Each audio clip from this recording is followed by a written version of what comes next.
Hey guys, welcome back to our YouTube channel and thank you so much for joining today. If this is your first time on this channel, guys, please, the very first thing you have to do for me, if you do this thing, you are giving me water to drink for this content I'm producing. Please like this video now, press the like button, because if you press the like button, YouTube is going to recommend to other people around the world, around Africa, around Nigeria, Ghana, Pakistan or India to watch the same content. This is a very important content I want to draw your attention to. There was something I finally did. I tried doing today, but I didn't pull through. I am here filming this video again because I want to educate an African. I want to put knowledge into a brother's head who doesn't know, and I want you watching the video to succeed. That is my dream. I don't know you, but most of you know me. I don't know you, but my dream is if you are doing anything with respect to visa application, may God grant you that visa in Jesus' name.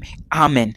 Now, please, guys, listen to this. Yesterday, someone contacted me on my WhatsApp. I don't know how he got me. Then he said his cousin applied for a tourist visa. Then the visa was rejected through an agent. Please listen to this information and make sure you watch this video till the end. There are things I want to say here, and I believe that most of us, we are not taking life serious irrespective of opportunities we have. Now, when he contacted me, I'm not saying that I'm laughing at anybody, guys. I just want to put this video here to educate somebody and to tell somebody that this is what you have to do. This is not what you are supposed to do, and point out some of the things that we need to know. Those applying for Canada visa, please sit down well, drink some water, and make sure you watch this video. Now, when I received the message, Milton, this is what my cousin did and his visa was rejected, the very first thing I said, does your cousin know me? The person was like, yes, but his phone is down for now. I said, okay. According to him, his cousin applied for a tourist visa through an agent, but the visa was rejected. Why was the visa rejected? I will explain to you very soon. But when I saw the rejection letter, it shows that that visa was rejected. It was not a tourist visa, it was a study visa. So I don't know the correlation between a tourist visa and a study visa rejection. They cannot be correlated. So I asked this young man again because he showed me the rejection letter. I asked him again. I'm doing this because I want to teach some of us something here. I asked him again, are you sure this was a tourist visa he applied for? He said yes. He told me that he was applying for a tourist visa.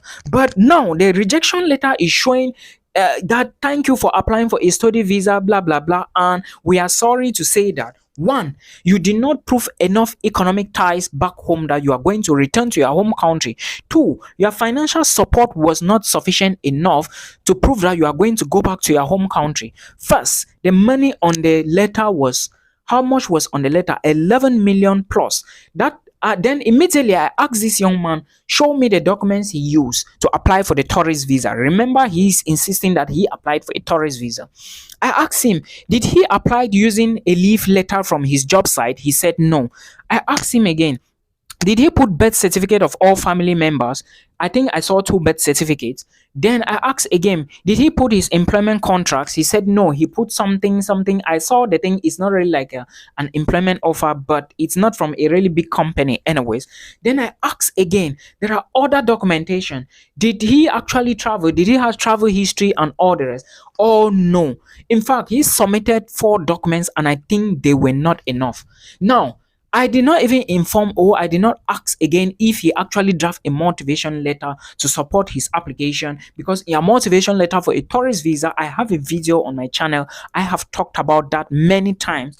And I said, if you are going to be applying for a tourist visa, you need to write a motivation letter. State why you are applying for this tourist visa. State the places where you are going to be visiting. For crying out loud, you are a tourist. You need to be visiting so many places. Now, the places you are going to visit, do you know them? You are going to Canada as a tourist. Oh yes. Where are you going to be? Do you have a place you are going to stay? How many days are you going to stay? Do you actually know the places you are going to visit? Do you have a plan on how you are going to be moving? All these things have to be on the motivation letter. I did not ask for these documents because he said an agent did it. Now, the documents he showed me were not complete documents, but I want to lay emphasis on something here. The proof of funds. I told the guy yesterday that if I am the visa official, I will refuse you the visa because of your proof of funds. Now, proof of funds, for you to use proof of funds to apply for any visa category, be it a study visa, a working visa, employment visa, or student visa, or whichsoever visa, make sure your proof of funds is at least 3 months old. It is not just going to be 3 months old. The transaction history must be well documented. Now, on this proof of funds or on this bank statement, it comes from a popular bank that I know. But one thing I noticed on the bank statement, and I told the person that it was not a true bank statement, is what? In a bank, there are monthly charges that the bank take from the card, from your account, right? UBA, those of you with UBA, BSEC, you all know this. Every month they cut charges for the account or the card or something, and I think with UBA is 4K. Now, if you look again on your card, most banks take charges for cards transaction. When you withdraw money with the card from the ATM, most banks, they have a certain amount they cut from your account. All right, when they are cutting it, it also reflects. All right, when they are withdrawing transaction fee, or let me say fees for the account per month, it also reflects. Now, all these things I'm talking about, they would appear on your bank statement. First, the bank statement shows that it was created in September, October, November, December, and the guy applied for the visa in January, February. It's a 6 month bank statement, but that bank statement was merely 3 pages. 3-page bank statement. Do you know what I'm trying to say? Means that you barely do maybe 4 transactions in a month. Just 4 transactions. Then when I checked the bank statement, the very funniest thing that I saw was they were putting like 500K today, and tomorrow they will put 500K, and maybe the next 2 weeks they'll put 500K.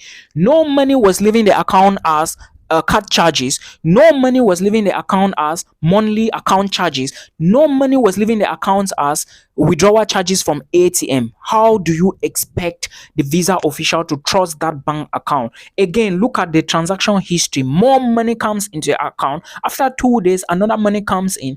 After maybe 1 week, another money comes in without money leaving the account. We don't even see card charges. We don't even see charges for the card or the account, that like the court charges or whatsoever. You already understand what I mean. So that is a very big red flag. These people working at the visa desk are psychologists. When you bring your documents before them, they know exactly. I once have a bank statement. If you look at my bank statement, everything I did with the card, you see it. Every charge that they took from my card, you see it. Everything that I did with the card, you see it. Okay, you have to see all these details. You cannot be using an account. The account is just barely 3 months old, 4 months old. You are not using the account, but you are using it for bank statement. How do you want them to trust you that with the money in that account, you are going to be withdrawing it when you get to Canada? No, they cannot trust you with such an account. It is not a true account.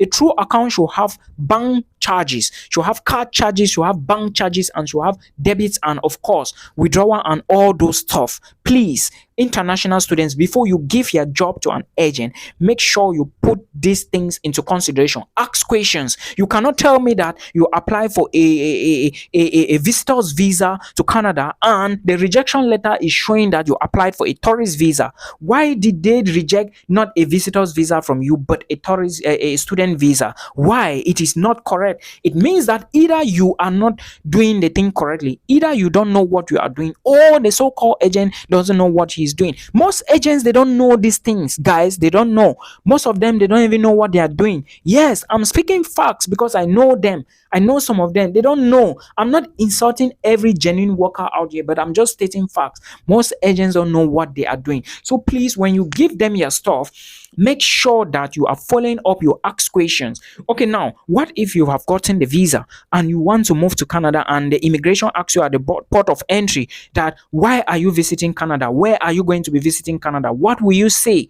You cannot be going for a visit. You don't know one place you are going to visit and you are going as a tourist. You cannot be going, you don't know where you are going to be staying and you are going as a tourist. Let's leave that aside. Why is your rejection letter carrying a student rejection or being a student visa, whereas you said you applied for this? These are things that we don't pay attention to, and at the end of the day, they hurt us so badly. They hurt us so badly that we tend to think that everything is impossible and juju. No, Africans, not everything is juju men. All right. Some of the things, you are the cause of the things that is affecting you. Yes, I'm saying this and this is fact. Yesterday, I asked somebody, he said he was paying some money to an agent. Then when I asked him many questions, she did not answer. Then when I asked him, he told me that even booking an appointment with IRCC, she paid 200K. Come on, international student. What do you really want? IRCC is the website of the government of Canada that you are going to be applying for your study visa using the website. If you go on Google and you type IRCC, it's going to open. You click one, then you will go into the website. They will tell you register, create an account and register.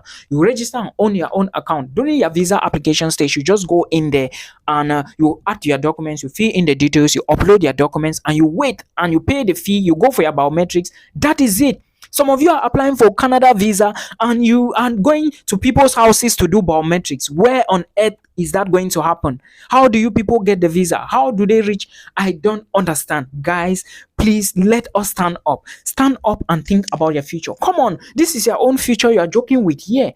How can you be doing this?